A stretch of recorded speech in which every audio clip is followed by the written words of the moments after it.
Assalamualaikum warahmatullahi wabarakatuh. Hai teman-teman, perkenalkan nama saya Siti Nadila Azura, NIM 1802145, Prodi Pendidikan Islam Anak Usia Dini, Universitas Islam Negeri Araniri, Banda Aceh. Dosen pengampu Azizah Uswatun Hasanah, AM, SPDI, MPD. Mata kuliah Dasar-dasar Neurologi.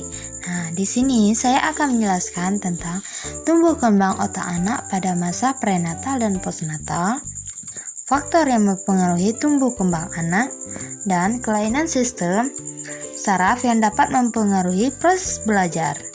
Nah, pertama, tumbuh kembang otak anak pada masa prenatal.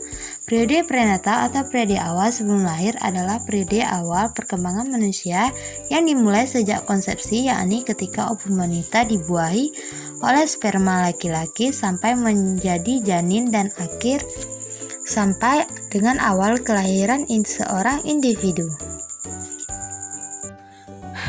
Mendidik anak sejak dari dalam kandungan pada prinsipnya memberi stimulasi pada sel-sel otak janin. Dengan demikian, janin diberi kesempatan untuk mengaktifkan dan memanfaatkan sel-sel otaknya sejak sebelum lahir. Tujuan dari pemberian stimulasi prenatal ini yaitu mengajarkan kepada janin bahwa aksinya akan menghasilkan tanggapan dan merupakan suatu cara berkomunikasi dua arah.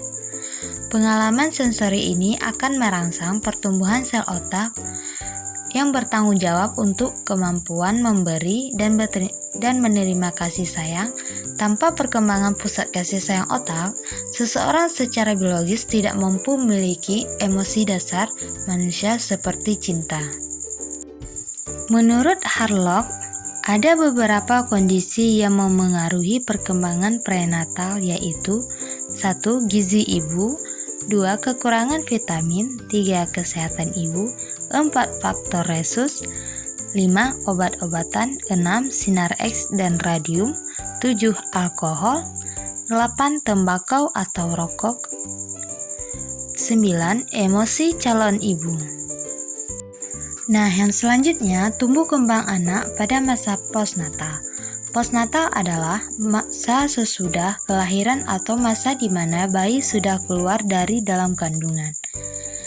Setelah bayi lahir keluar dari kandungan, akan mengalami perkembangan yang meliputi masa bayi, masa awal kanak-anak, masa pertengahan dan akhir anak-anak, masa remaja, masa awal dewasa, masa dewasa, masa akhir dewasa, dan sampai masa tua. Nah, untuk yang selanjutnya ada faktor yang mempengaruhi tumbuh kembang anak.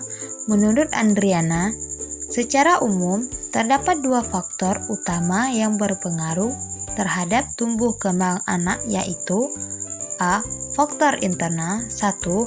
Ras etnik atau bangsa, 2. Keluarga, 3. Umur, 4. Jenis kelamin. B. Faktor eksternal, 1. Faktor prenatal, A. Gizi, B. Kelainan imunologi, C. Psikologi ibu, 2. Faktor persalinan, komplikasi persalinan pada bayi seperti trauma kepala dan asfiksia dapat menyebabkan kerusakan otak karena kurangnya asupan oksigen dalam otak sehingga tumbuh kembang anak dapat terhambat.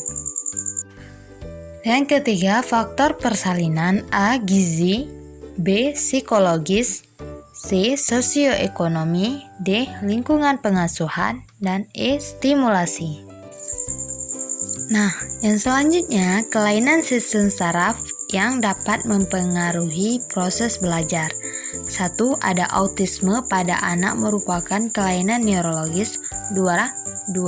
Cerebral palsy memiliki kurangnya rentang gerak. 3. Epilepsi dipicu oleh perubahan aktivitas listrik di otak. 4. Hidrosefalus terjadi cairan yang menumpuk di tengkorak.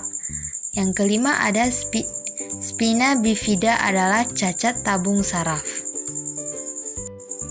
Nah teman-teman, sekian video kali ini, semoga ilmunya dapat bermanfaat.